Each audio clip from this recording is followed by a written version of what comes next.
You ever get that feeling like there's some kind of invisible force at play in the world? Something that just seems to push us all toward conflict and confusion?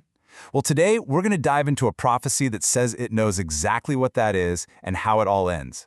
So just imagine this for a second.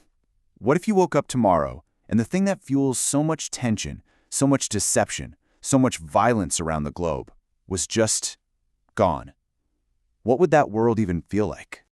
I mean, seriously, try to picture it. A world with no hidden agendas. A world where that little whisper in your head that nudges you toward selfishness just vanishes. It's almost impossible to wrap our minds around, but it's right at the heart of what we're exploring. And here's the thing. This isn't just some philosophical what-if game. According to these ancient prophecies in the book of Revelation, this isn't a question of if, it's a question of when.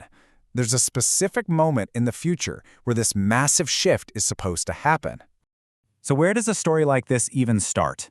Well, the first clue in this whole mystery is a huge cosmic event, the binding of this figure they call the ancient serpent. The prophecy gives us this incredible visual. An angel comes down from heaven with a giant chain and a key to a bottomless pit. And their target? The source of all deception.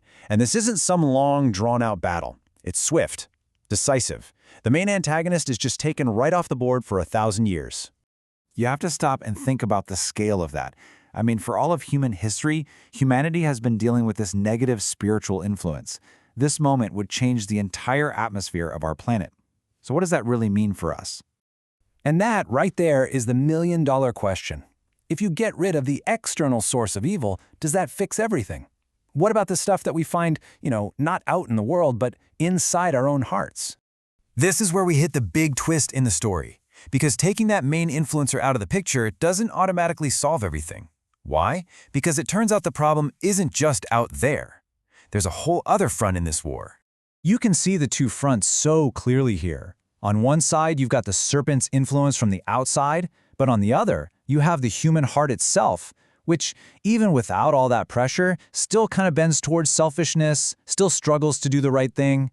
This explains so much, right? It's why even our best efforts can end up getting corrupted. So here's the bottom line. The root of our problem has never been just political or economic. At its absolute core, this prophecy argues the human condition is a spiritual one, and you can't fix a spiritual problem with a worldly solution. And this is where the whole story pivots. It moves from just locking up evil to actually restoring humanity. The ultimate solution isn't just about removing the bad, but about transforming us from the inside out. For all of history, death has been the final word, the ultimate defeat.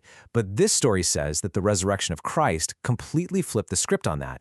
It reframed death, not as a brick wall, but as a doorway into a totally new kind of life. And this promise kind of rolls out in 3 stages.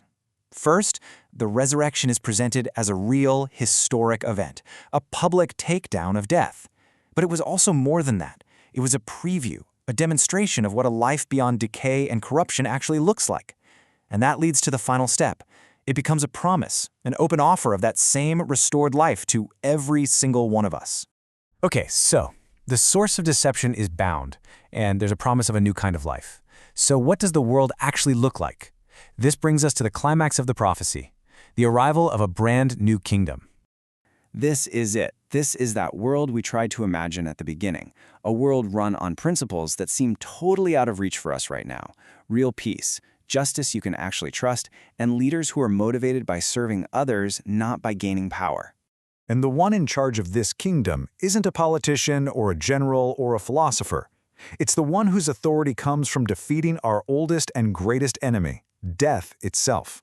The reign of Jesus is presented as the moment all of history has been pointing toward. Now, it's really easy to hear all this and think, okay, cool story about the future. But the text is super clear that this coming reality has everything to do with how we live our lives right here, right now. See, the point of prophecy isn't just to give us a sneak peek of the future.